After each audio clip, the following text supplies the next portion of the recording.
एकच पक्ष आवडतो मला, तुतारी. त्यांच्या आतापर्यंतचे कामं सगळ्यात चांगले असं उत्सुकता तर खूप आहे. मला 99% तरी तेच वाटतं. कोण आहे उमेदवार माहिती? नाही, जी मेन पार्टी त्यांना मतदान करायचं. भाजप सोडून सगळीकडे मतदान करणार. राजकारणावाल्यांनी राजकारणाचा चोथा गेलेला आहे. ज्यांनी घोटाळा केला चालला भाजपमध्ये. कुठून आहे तू? बाहेर गावाचा आहे, नंदुरबारचा आहे मी. छत्रपती संभाजीनगर. मी हडपसर. म्हणजे पुण्याची. मी औरंगाबाद मध्ये राहतो, छत्रपती संभाजीनगर. लोकसभा निवडणुकीची चर्चा सर्वत्र सुरू आहे. यात युवकांना अर्थात फर्स्ट टाइम वोटरला काय वाटतं, या निवडणुकीबद्दल त्यांना किती उत्सुकता आहे हे जाणून घेण्यासाठी माझ्यासोबत काही कॉलेजचे युवक मुलं मुली आहेत. थेट त्यांच्याशी बोलूयात. दादा, किती उत्सुकता आहे या निवडणुकीची तुला, आणि माहिती का कोण उमेदवार आहे? उत्सुकता तर खूप आहे आणि मला म्हणजे काही खासदार आहेत त्यांचे फक्त 1-2 जणांचे नाव माहिती आहे. जसं पुण्यातून अमोल कोल्हे उभे आहे यावर्षी. तर असं आहे की फक्त खासदारांनी चांगले काम करावं आपल्या समाजासाठी. मी दादा तुला सांगतो, पुण्यातून अमोल कोल्हे नाही, अमोल कोल्हे शिरूर मधून आहेत. पुण्यातून 2 उमेदवार आहेत, एक काँग्रेसचे अर्थात महाविकास आघाडीचे रवींद्र दंगेकर आणि भाजप महायुतीचे मुरलीधर मोहोळ. Okay okay. बरं, तुला किती उत्सुकता आहे आणि कुठून आहे तू? उत्सुकता तर खूप आहे आणि मी बाहेर गावाचा आहे, नंदुरबारचा आहे मी. तिथं काय परिस्थिती इथं म्हणजे कसली निवडणुकीची, कुठल्या दिशेने वार आहे, कोण कुणाला मतदान करायचं ठरवलंय? मतदान तर भाजपाला ठरवलंय त्यांच्यात बस. ताई, काय कुठली आहे तू प्रॉपर? छत्रपती संभाजीनगर. काय मग तिथं काय वार आहे, कुठल्या दिशेने पहिल्यांदा वोटिंग करणार आहे? हो, मी फर्स्ट टाइम वोटिंग करणार आहे. उत्सुकता असेल? उत्सुकता खूप जास्त आहे. आमची इथे 13 तारखेला आहे वोटिंग. कुणाला मतदान करणार आहे, काय ठरवलंय? काय बघून, म्हणजे काय विचारात घेऊन तुम्ही मतदान करणार आहात? त्यांच्या आतापर्यंतचे कामं, त्यांनी कोणत्या कोणत्या नवीन स्कीम्स वगैरे काढलेल्या आहेत, त्यांना किती अंमलबजावणी केलेली आहे त्याची, ते सगळं बघून मी ठरवणार आहे. अजून ठरलेलं नाही? नाही अजून नाही. या राजकारणाला बघून काय वाटतं?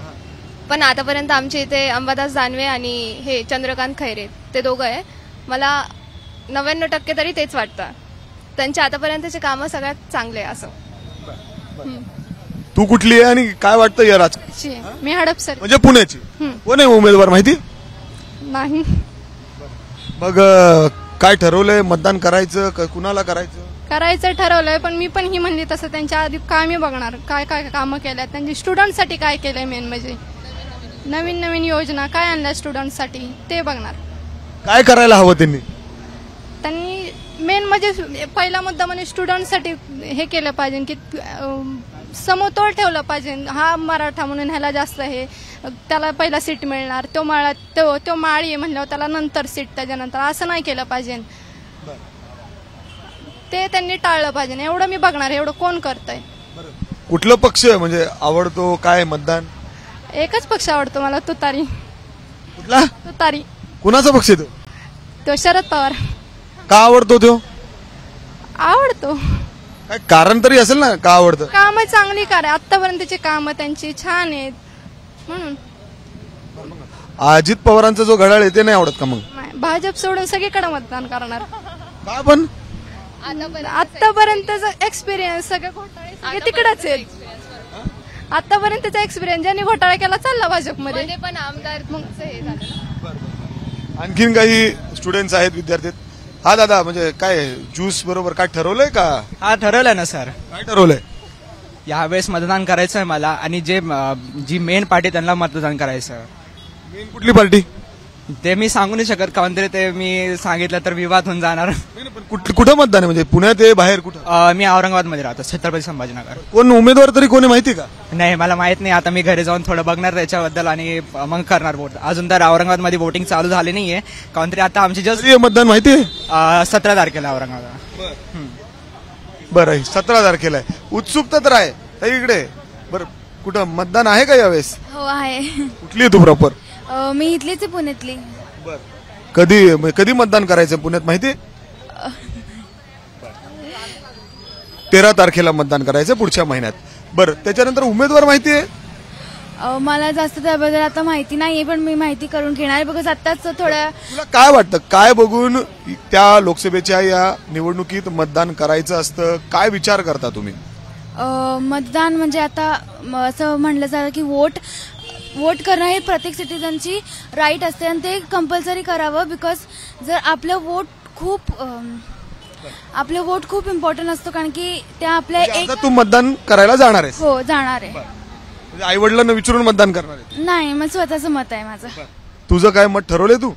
आता चंद्रकांत दादा पाटील यांनी सांगितलं होतं की सर्व मुलींना मोफत शिक्षण देणार आहे, तर त्याची लवकरात लवकर अंमलबजावणी करावी, एवढंच माझं म्हणणं आहे.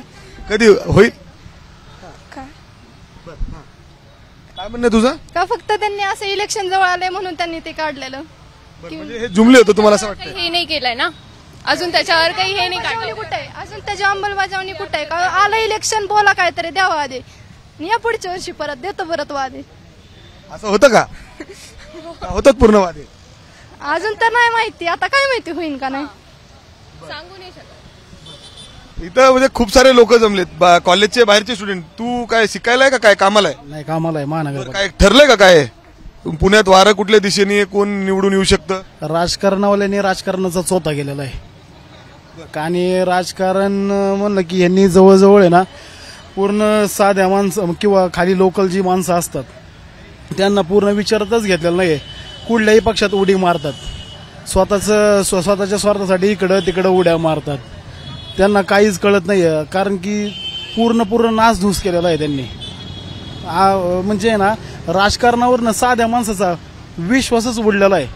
मतदानच नाही करूशी वाटत अक्षरशः. असलं जर वाचवायचं असेल तर मतदान तर करावं लागेल. मतदान हे म्हणजे एक मोठं शस्त्र आहे लोकांसाठी. राईट, वाचवायचं असेल तर मतदान केलंच पाहिजे. पण आपण नाही का मतदान करतो आणि 5-6 महिन्यांनी असं वारं फिरतं, असं काय ईडी चौकशी लावतात की तो डायरेक्ट उडी मारतो, बेडूक उडी. पूर्ण आपण मतदान करतो ना त्याला, की असं वाटतं याला उगाचच केलं. जर आपण इथं बघितलं तर वेगवेगळे मतं आहेत. खरं तर उत्सुकता खरंच दिसते अनेकांमध्ये मतदान करण्याची. अनेकदा फर्स्ट वोटर सुद्धा या ठिकाणी आहेत.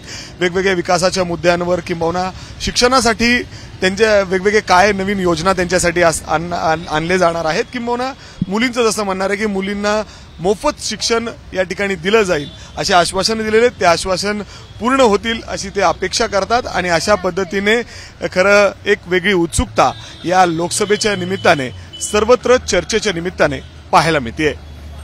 कॅमेरामॅन राजेश बिडकर समी मिकी घई, एबीपी माझा, पुणे. एबीपी माझा, उघडा डोळे बघा नीट.